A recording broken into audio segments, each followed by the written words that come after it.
17절까지 말씀, 오늘 큐티인 제목은 수냄 여인의 세심한 배려입니다.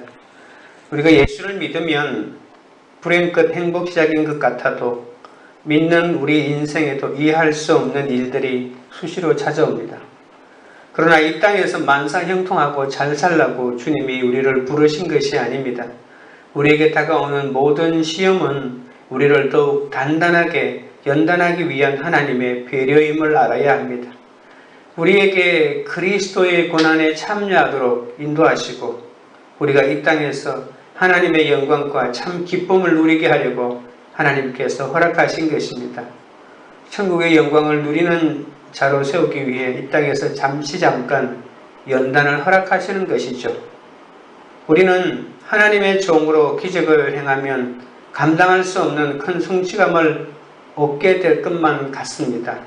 그런데 사실은 그렇지가 않습니다. 엘리사가 한 행적을 보면 엘리야와 비슷한 점이 많죠. 죽은 선지자 제자의 가정에 기름이 마르지 않는 기적도 그렇고 오늘 수냄 여인 이야기도 엘리야가 사르밧 성 과부의 이야기와 비슷합니다. 그러니까 가난하고 소외된 자들의 아픔에 공감하는 마음이 없이는 감당할 수 없는 사역입니다. 대접받기만 원하고 높이 올라가기만 원하는 사람에게는 가난한 자, 소외된 사람들의 아픔을 작은 아픔도 이해하고 그것에 공감하고 또 그러한 문제 해결을 위해서 자신이 제자로 부르심 받고 사역자로 부름을 받았다고 생각하고 그런 일에 나서는 이러한 사람에게는 예수님이 군중들에게 품었던 마음처럼 유리하는 양떼를 보고 국률이 여기고 불쌍히 여기는 마음이 없으면 도저히 할 수 없는 사역이거든요. 그러니까 늘 다른 사람들의 아픈 마음을 이해하고 공감하고자 하는 그러한 기본적인 마음바탕이 되어야만이 그러한 일들을 감당할 수 있습니다. 다른 사람의 아픔을 앞에 두고 울고 또 그 문제를 중보하기 위해서 늘 하나님 앞에 나아가는 이러한 마음이 있어야만 그런 사역을 감당할 수 있습니다. 나에게 보다 남에게 관심이 더 많아야 하고 남을 위해 하나님의 마음으로 사는 마음이 있어야 감당할 수 있는 사역입니다.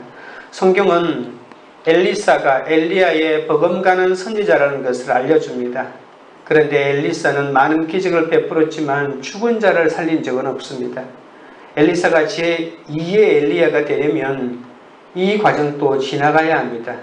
오늘 본문에서는 엘리야가 어떤 아픔을 공감하며 하나님의 마음을 품는지 살펴보도록 하겠습니다. 첫 번째로 한 귀한 여인의 섬김에 대한 부분입니다. 8절입니다.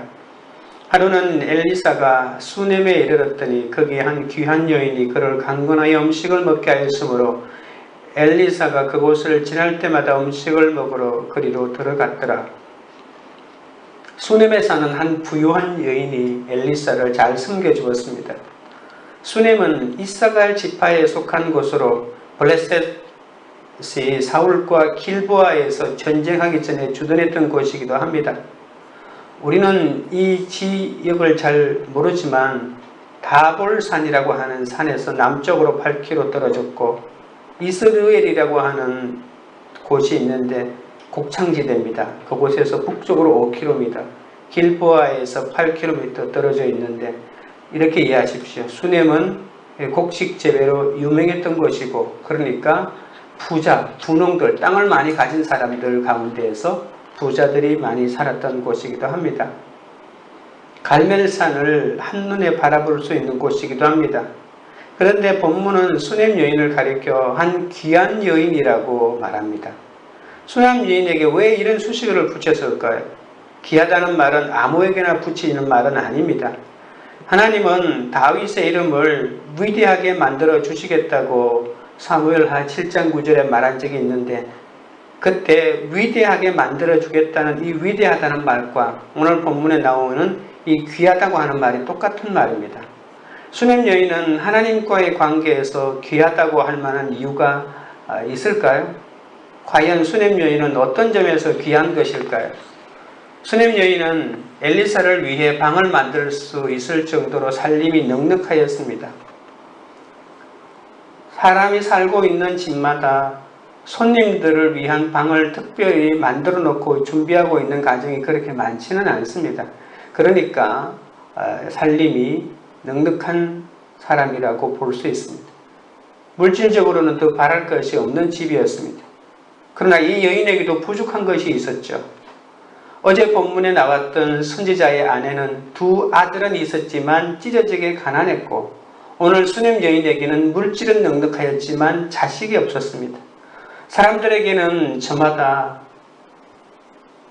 부족한 것이 있습니다. 연약한 것이 있습니다.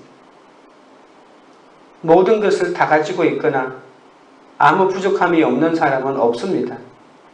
엘리사가 어제는 과부의 공고한 삶을 채워주었지만 오늘은 수넴 여인을 통해 자신의 필요를 체험받습니다. 그러니까 엘리사가 많은 사람들의 필요를 채워주는 하나님의 사자의 사역을 감당했지만 자신이 배를 골고 다닐 수는 없지 않습니까? 집도 없는데 떠돌아다니면서 아무데나 잘 수는 없지 않습니까? 그러니까 오늘 수넴 여인을 통해서 엘리사가 필요한 먹을 것을 먹고 또 잠잘 곳을 준비되는 이러한 필요를 체험받는 것입니다. 이것이 바로 공동체입니다. 서로가 서로에게 의미 있는 존재가 되는 거죠. 한 사람이 한 사람에게 일방적으로 주는 일은 없습니다. 자식이 부모에게 효도하거나 아니면 부모가 자식을 돌볼 때도 일방적으로 느끼는 감정만 있는 것이 아닙니다. 서로에게 사랑을 베풀고도 내가 사랑을 베풀 수 있다는 그 사람으로 인해서 내가 얼마나 또 위로를 받는지 모릅니다. 일방적으로 한 사람에게 잘해준다고 해서 서로에게 받는 감정이 없는 것이 아니라 공동체라고 하는 것은, 가족이라고 하는 것은 서로가 서로에게 살펴주고 보살펴주지만 자신이 살아있다라고 하는 의미를 갖게 되는 존재이기도 합니다. 하나님께서는 그 모든 필요를 아시고 돌보아 주십니다. 과부의 필요를 채워주신 하나님은 수넴 여인의 부족 또한 채워주십니다. 9절입니다.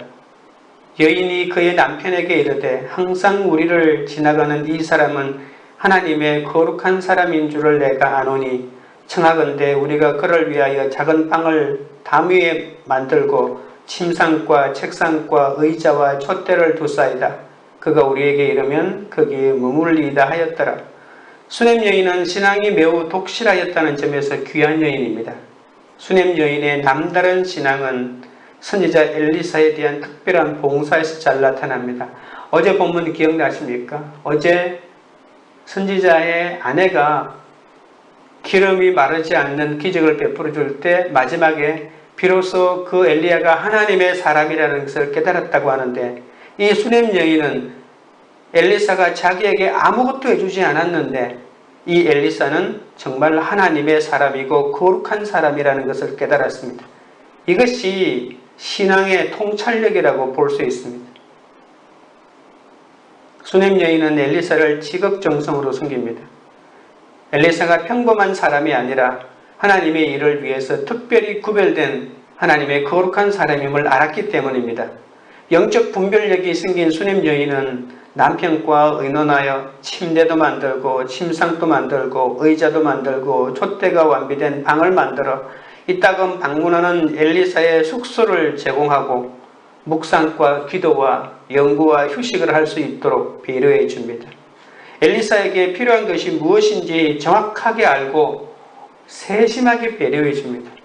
그 사람에 대해서 관심이 많으면 그냥 밥 먹으라고 하는 것이 아니라 그 사람이 지금 입맛이 어떤지 무엇을 잘 먹는지까지도 살펴서 먹을 수 있도록 세심하게 배려해 놓은 거죠. 그 사람만 상관없이 내가 모든 걸 만들어 놓고 왜 안 먹냐고 하는 것이 아니라 왜 안 먹는 이유마저도 살펴주는 배심함이 필요합니다. 수넴 여인은 하나님을 지극히 거룩한 분으로 인식한 경건한 사람인 것을 알 수 있죠. 그러니까 이 사람이 귀하다고 말한 것입니다. 하나님은 모든 사람을 돌보시되 특별히 하나님을 경외하는 자를 돌보십니다. 하나님을 경외하지도 않으면서 하나님의 도우심을 기대하는 것은 그냥 세상 기복을 강구하는 것에 불과하죠. 수냄 여인은 영적 안목을 지니고 있을 뿐만이 아니라 자신에게 있는 넉넉함으로 하나님 나라를 섬기는 데 열정적으로 헌신하였습니다. 이처럼 성도는 하나님의 사람들이 활력 있게 주의 일을 감당하도록 세심히 살펴주고 배려하고 조력해야 합니다. 적용 질문입니다. 내 옆에 있는 하나님의 사람들을 무엇으로 어떻게 섬기겠습니까? 둘째입니다. 너를 위하여 무엇을 하랴라고 하는 부분인데 11절 12절입니다. 하루는 엘리사가 거기에 이르러 그 방에 들어가 누웠더니 자기 사원 게하시에게 이르되 이 수냄 여인을 불러오라 하니 곧 여인을 부르매 여인이 그 앞에 선지라. 수냄 여인이 하나님의 은혜를 경험하는 과정은 참 특이합니다. 엘리사가 이 여인의 믿음과 헌신을 보고 무언가 보답해 주기를 원했습니다. 수냄 여인은 엘리사가 선지자 사역을 수행하다가 재충전이나 휴식이 필요할 때마다 자기 집에서 유숙할 수 있도록 세심히 배려해 주니까 그 배려가 얼마나 고맙습니까? 이 세심한 배려란 이렇게 상대를 존중하는 마음에서 조심스럽고 치밀하게 행동하는 것이죠. 어느 날 수냄 여인이 마련해 준 방에 들어가 쉬고 있던 엘리사가 자신을 지극히 대접하는 수냄 여인을 위해서 무엇을 해줄 수 있을지 곰곰이 생각하는 거죠. 자기를 세심하게 배려해 주는 사람에게는 무엇을 해달라고 요청하지도 않아도 어떻게 하면 저 사람을 내가 도와줄 수 있을까라고 하는 마음을 하나님께서 주십니다. 우리가 하나님의 마음으로 타인을 사랑하면 그 사람에게 무엇이 필요한지 알 수 있습니다. 우리는 서로가 서로에게 상대의 마음을 살피는 존재가 되어야 합니다. 13절입니다. 엘리사가 자기 사환에게 이르되 너는 그에게 이르라. 내가 이같이 우리를 위하여 세심한 배려를 하는도다. 내가 너를 위하여 무엇을 하랴? 왕에게나 사령관에게 무슨 구할 것이 있느냐 하니 여인이 이르되 나는 내 백성 중에 거주하나이다 하니라. 엘리사는 수냄 여인의 친절함에 대한 담례로 무언가를 해주고 싶어서 여인을 부릅니다. 먼저 정부나 군대 차원에서 도움이 될 만한 일이 있는지를 묻습니다. 엘리사는 자신이 해결해 줄 수 없는 문제는 왕에게라도 내가 아뢰어서 도움을 주겠다는 마음을 보입니다. 무슨 일이든지 필요한 일이 있으면 말해보라는 것이죠. 하지만 이 여인은 현재의 삶에 만족할 줄 아는 사람이었습니다. 왕이나 사령관에게 구할 것이 있느냐는 엘리사의 무릎에 그녀는 제 백성과 평안히 살고 있으니 궁중의 권력이나 도움 따위는 따위라고 말하진 않았겠죠. 도움 없어도 만족합니다 라고 대답하면서 아무것도 부탁하지 않았습니다. 아무것도 필요 없다면서 상대방의 제안을 공손하게 거절하는 표현이 바로 오늘 본문에 나와 있는 내 백성 중에 거주하나이다라고 하는 이 표현이거든요. 그 여인은 남부러울 것 없이 잘 살고 있었음을 암시하기도 하고 또 세상의 것을 더 많이 가지기 위해서 탐욕을 부리지 않는 삶의 자세도 읽을 수가 있습니다. 엘리사는 고마운 마음을 표현하기 위해서 여인을 위해서 무엇인가를 해주고 싶었지만 여인이 이렇게 공손하게 거절하는 것을 보고 일단 자신의 마음을 접었습니다. 이렇게 헌신에는 다른 뜻이 없어야 합니다. 사랑에 사심이 없어야 하는 것과 같은 이치입니다. 그 여인은 엘리사를 대접한 것이 어떤 보상을 받고자 함이 아니라 하나님을 향한 순수한 마음에서 비롯된 것임을 나타냅니다. 적용 질문입니다. 섬김과 봉사는 하나님을 향한 순수한 마음에서 비롯된 것입니까? 그렇지 않다면 어떤 보상을 기대하면서 섬기고 봉사합니까? 셋째로 내가 아들을 안으리라고 하는 부분 14절 15절입니다. 엘리사가 이르되 그러면 그를 위하여 무엇을 하여야 할까 하니 게하시가 대답하되 참으로 이 여인은 아들이 없고 그 남편은 늙은 나이다 하니 이르되 다시 부르라 하여 부르매 여인이 문에 서니라. 수냄 여인은 엘리사에게 아무것도 구하지 않았지만 하나님은 누구보다도 그 여인의 필요를 잘 알고 있었습니다. 엘리사는 여인의 자족하는 대답을 들었지만 그녀에게 무언가 해주고 싶어하는 그 부담감을 내려놓을 수가 없었죠. 하나님이 그 마음을 주신 거죠. 엘리사는 사환 게하시라고 하는 사람이 있었는데 이 게하시에게 여인의 형편을 자세히 살펴보라고, 직접 들을 수 없으면 옆집에 가서라도 이 집에 필요한 것이 무엇인지 살펴보라고 이렇게 말했겠죠. 과연 이 여인은 아무 결핍도 없는 사람일까요? 게하시라고 하는 이 말은 다른 뜻도 있지만 아마도 휘둥그레한 눈이라고 하는 뜻이 있거든요. 그래서 아마도 이 게하시의 생김새를 별명으로 붙인 이름이 아마 게하시가 아닐까. 아마도 이 생김새가 휘둥그레한 눈이 아마 특징적인 사람인 것 같습니다. 이 사환 게하시를 통해 이 여인의 남편이 너무 늙어서 아이가 없다는 사실을 알게 된 엘리사는 여인이 아들을 낳기를 하나님께 기도드리죠. 그러니까 여자에게 문제가 있었던 것이 아니고 남자가 너무 늙어가지고 이 가정에는 자녀가 없었던 것입니다. 그래서 남편이 늙었다는 표현을 계속해서 쓰는 겁니다. 이 사실을 알게 된 엘리사는 여인이 아들을 낳기를 하나님께 기도했겠죠. 자기가 하나님이 아니잖아요. 하나님이 아닌데 불러가지고 내년에 이때 아들이 있을 거다 이렇게 말하는 것은 오만한 거니까. 그러니까 이 부분을 생략한 겁니다. 하나님에게 이 여인의 세심한 배려는 하나님 나라를 위한 것인데 이 여인에게 하나님께서 필요한 것들을 채워달라고 보니까 재산도 많죠. 그리고 하나님을 향한 순수한 마음들이 있는데 이 자녀가 없어서 이 모든 것이 당대에 끊어질 형편이 되었기 때문에 이 사실을 하나님께 기도했을 것입니다. 그래서 하나님의 응답을 받고 그 여인을 다시 불러온 것이죠. 성경에 보면 나이가 들도록 아이를 갖지 못하는 사람들의 고통과 이 수치에 관한 이야기가 많이 등장합니다. 구약에는 아브라함과 사라가 있고 엘가나가 있고 한나가 있고 또 삼손의 가정인 마노아와 그의 아내가 있고 또 신약에는 스가랴와 엘리사벳, 많은 이야기들이 있습니다. 엘리사는 사환 게하시를 통해 그녀에게 아들이 없다는 사실을 알게 됩니다. 그래서 그 여인에게 넉넉한 살림은 있었지만 정말 간절히 바라는 기도 제목이 있다는 것을 알고는 기도하기 시작했죠. 구약 이스라엘을 포함하여 고대 사회에서 여인에게 아들이 없는 것이 얼마나 큰 고통인지 엘리사는 잘 알고 있었습니다. 16절입니다. 엘리사가 이르되 한 해가 지나 이때쯤에 내가 아들을 안으리라 하니 여인이 이르되 아니로소이다. 내 주 하나님의 사람이여 당신의 계집종을 속이지 마옵소서 하니라. 엘리사는 여인을 불러 그녀가 이듬해에 아들을 낳을 것이라고 예언합니다.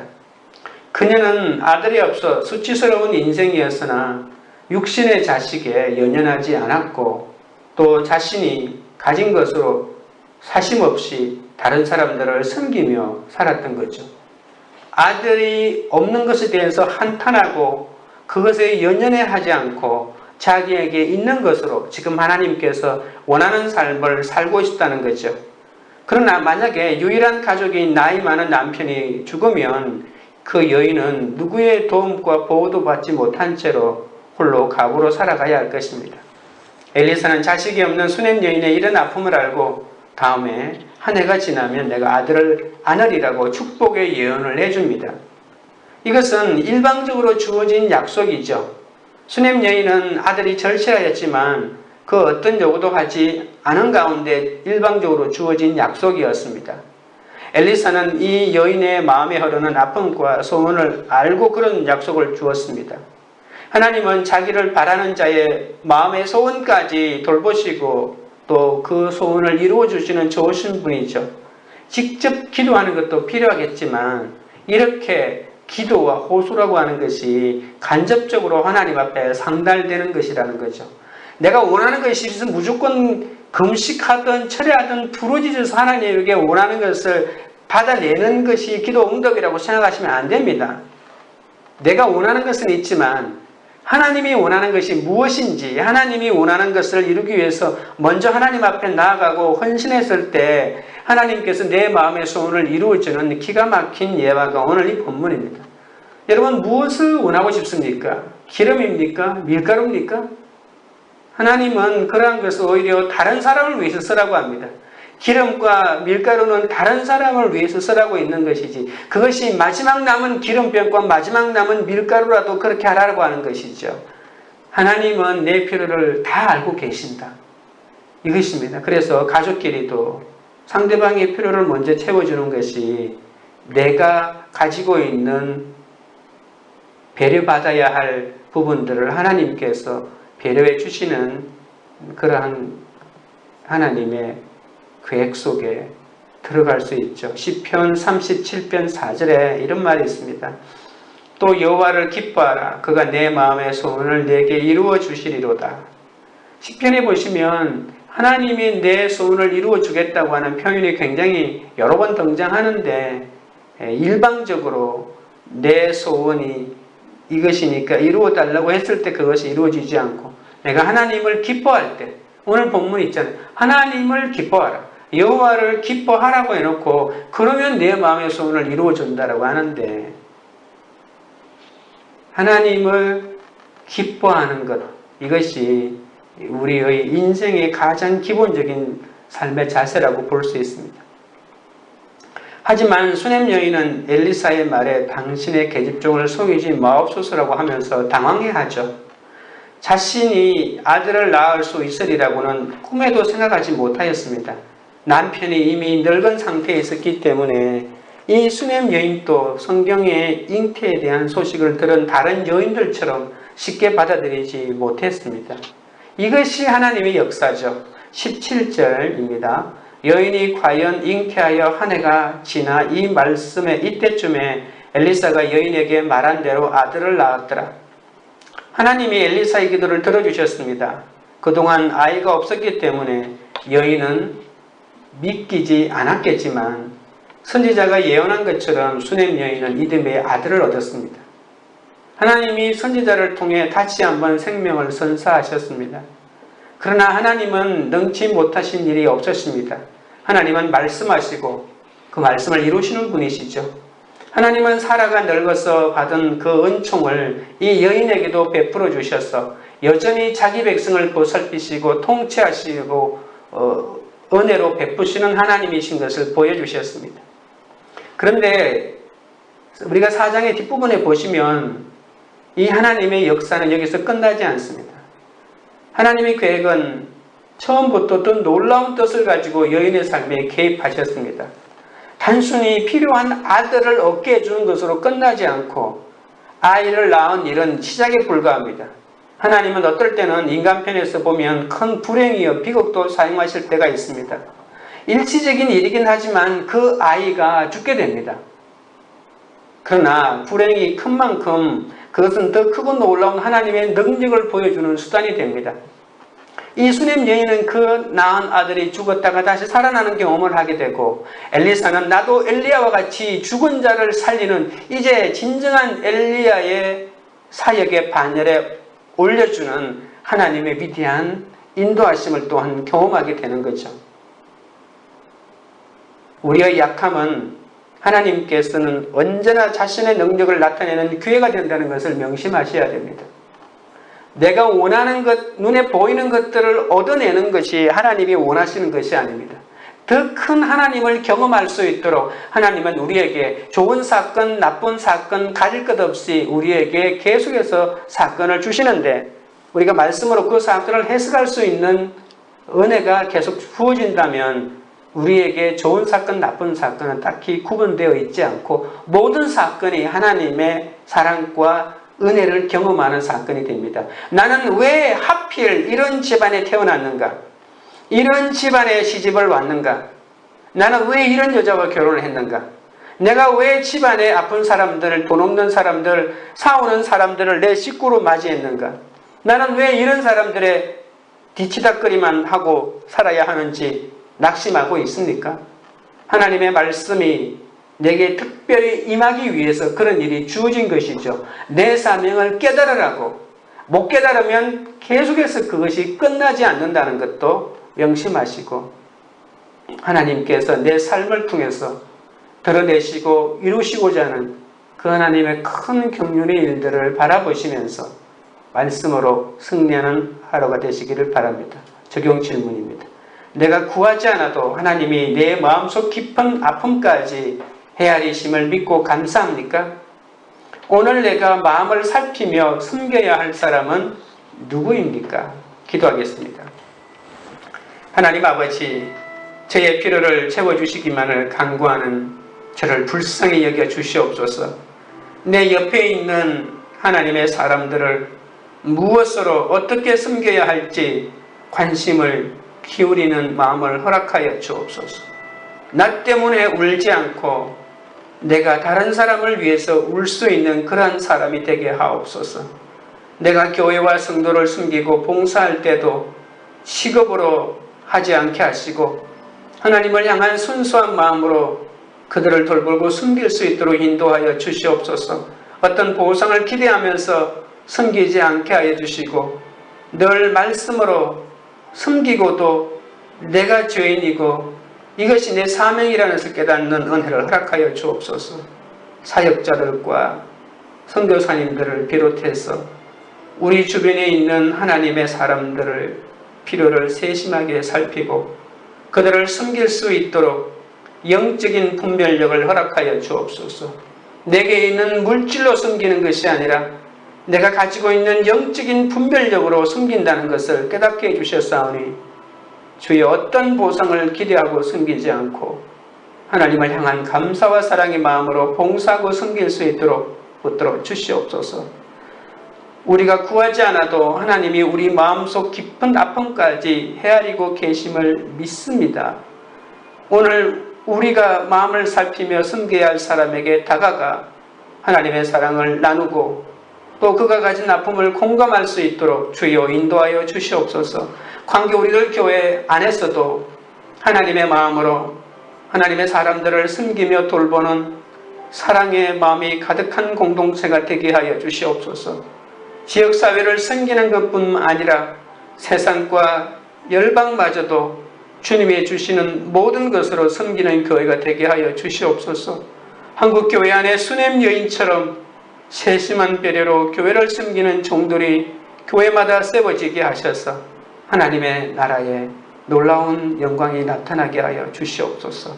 예수님의 이름으로 기도합니다. 아멘.